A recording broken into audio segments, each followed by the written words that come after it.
Vamos começar, Rose, então. Qual é a primeira pergunta que nós vamos responder aos casais que estão conosco? É um marido perguntando.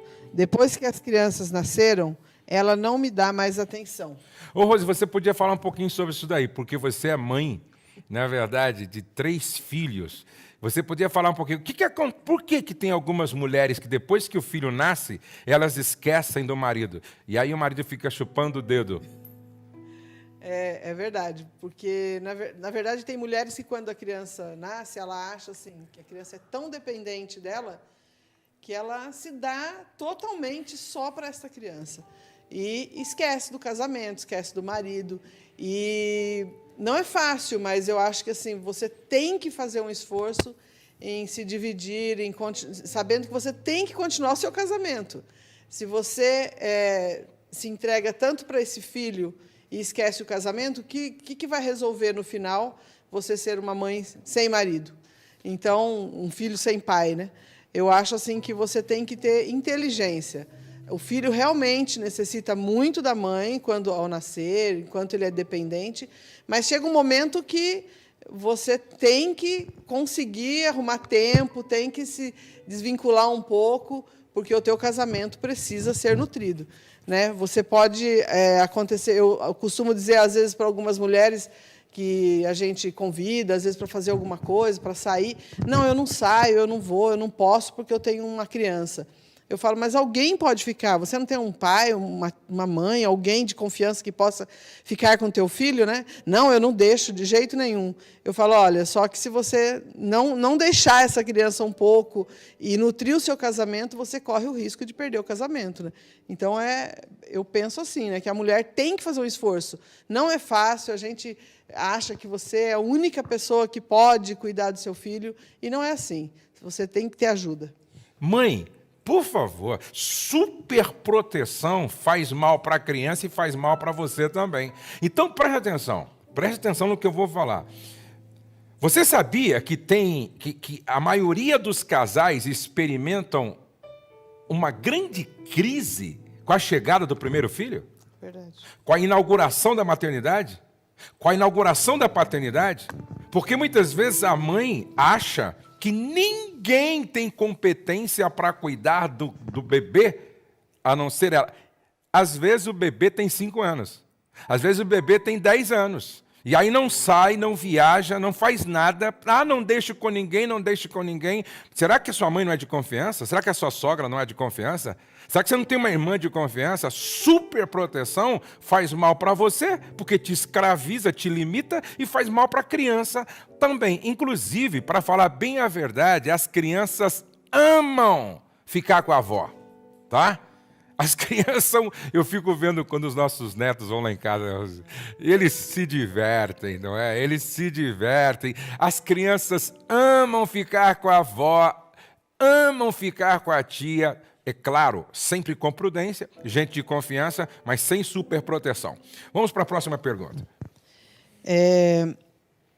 Quando há um conflito, ele ou ela fica uma semana sem conversar. Veja só. Você sabia que uma das causas dos conflitos intermináveis e de atitudes como essa tem a ver com a imaturidade? Rose, a gente precisa amadurecer, não é verdade? A gente precisa amadurecer. Vamos supor, um casal que briga e fica sem conversar uma semana, não cresceu, né? Não. Não amadureceu. E muitas vezes é tudo por bobagem, né? Por brigas banais, por bobeira mesmo, assim. E perde tempo, né? Eu acho que a vida passa tão rápido, né? E a pessoa fica uma semana numa situação dessa. Não, pior quando fica um mês. Pior quando fica 2 meses. Nós já aconselhamos um casal que ficou 7 meses. 7 meses? 7 meses, e detalhe, por causa de um sabonete. Já pensou? E aí, Rose, olha só, perde jantar, perde almoço, aí perde casamento, aí perde festas, perde culto, aí perde orgasmo, perde namoro, perde tudo. E a vida passa tão rápida, entendeu? Eu acho que foi o Mário Sérgio Cortella que disse assim, a vida é curta para ser apequenada, uma coisa assim. Ou seja, o tempo passa tão rápido que você não pode perder tempo com coisas banais, pequenas. É o que a Rose falou. Na maioria das vezes, quando você vai analisar por que brigaram, foi por causa de bobagem. E principalmente, assim, eu falo, né, mais direcionado às mulheres. Quando acontecer alguma coisa, para e pensa, o que vai mudar a minha vida se eu arrumar uma briga, uma confusão por causa deste problema? Um exemplo, né? O marido esqueceu de comprar o sabonete, chegou na hora de tomar banho e não tinha sabonete. Tá bom, mas não é legal, mas vai mudar o que na tua vida? Toma banho com shampoo e amanhã vai lá e compra um sabonete. E agora arruma uma confusão que vai só afastando, né? Por causa de coisas tão pequenas. Então, eu costumo fazer essa pergunta para mim mesmo. Compensa eu brigar? Agora, é questão de vida ou morte? É questão de prejuízo? Então, arruma uma briga, uma confusão para acordar a pessoa. Mas agora, a maioria das vezes, não é. Tem homem que briga por causa de um botão. Ele queria a camisa era a única que ele queria usar para ir para aquela reunião, e aí então não tinha um botão na camisa, e aí ele chama a mulher de burra, de preguiçosa, de anta, e não sabe nem cuidar da minha roupa, é aquela confusão toda por causa de um botão. Agora, quanto custa um botão? Quanto custa sua alegria, sua felicidade? Quanto custa o seu prazer? Quanto custa o seu estar junto em paz, em família? Eu lembro, Rose, que alguém, conversando com você, não sei se você lembra disso, disse assim, você é assim, porque o Josué deve ser um anjo, o Josué deve ser gente boa, o Josué não sei o quê, não é? Aí você disse, não, minha filha, eu aprendi uma coisa, entre ter razão e ser feliz, eu prefiro ser feliz. E tem gente que, em vez de escolher ser feliz, escolhe ter razão, aí passa a vida brigando, não é? É isso aí, eu acho Próxima que tem pergunta. que relevar muita coisa para viver. Exatamente. A próxima pergunta. Não vivo bem com meu cônjuge. Será que é porque moramos com os nossos pais, com os meus pais? Olha, morar com a família, gente, algumas famílias longe já é problema. Imagina você morar junto, entendeu? Tem família que a distância às vezes arruma confusão. Você imagina agora morar juntos. Olha o que a Bíblia diz. Por isso deixa o homem, seu pai e sua mãe, se une à sua mulher. Por isso deixa o homem, seu pai e a sua mãe, e se une à sua mulher. Esse deixar é geográfico, emocional e financeiro. E por que a Bíblia manda deixar? Porque se os pais bancam... Eu lembro que quando o Douglas estava para casar, ele disse assim para mim, meu pai, a sua casa é grande, eu saindo vai ficar vazia. Então, que tal o senhor, nesse período da faculdade e tal, a gente mora lá num quarto, assim. Eu disse, não, meu filho, não. Não, eu disse assim, eu vou pensar. Depois passou um tempinho, eu falei, não vai funcionar, não vai dar certo. Ainda que seja 2 cômodos, o casal precisa da sua privacidade. Ainda que seja 3 cômodos, o casal precisa da sua privacidade. Pelo contrário, ele não cresce, não avança, não amadurece, não se desenvolve. Ele, como homem, assumindo responsabilidade, e ela, como mulher, assumindo responsabilidade. Então, preste atenção.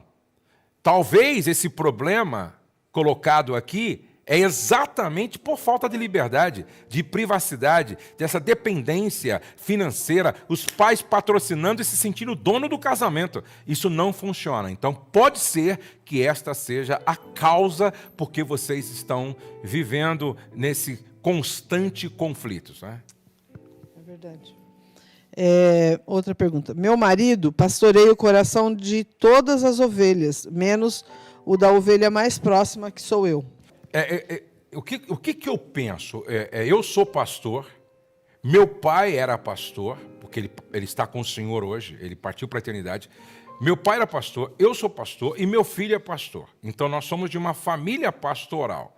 Agora, o que os pastores precisam entender? Que antes de ser pastor lá na igreja, nós precisamos ser pastor desse pequeno rebanho chamado família. Porque se eu falhar, tá? Se eu falhar como pastor da minha família, consequentemente, eu não terei minha liderança validada na igreja. Porque é dentro de casa que eu sou aprovado ou reprovado na minha liderança efetiva. Então, não adianta eu querer cuidar de todos se eu não estou cuidando da minha casa, da minha família, do meu cônjuge. Quando a esposa diz assim, olha, o meu marido é pastor e a ovelha mais próxima, que sou eu, ele não pastoreia o coração. Então, nós precisamos tomar muito cuidado, porque às vezes nós estamos dando tudo de nós para o lado de fora e não sobrando nada para o lado de dentro. Então, é preciso você reavaliar suas prioridades. Você reavaliar suas prioridades. Porque a primeira que deve dar testemunho a meu respeito é a minha esposa. Porque se a minha esposa não dá testemunho a meu respeito, alguma coisa está errada no meu comportamento, na minha atitude, no meu ministério, e eu preciso rever isso o quanto antes. O céu não está em crise, Deus está no controle, nós cremos em milagres e a nossa família está debaixo da graça de Deus.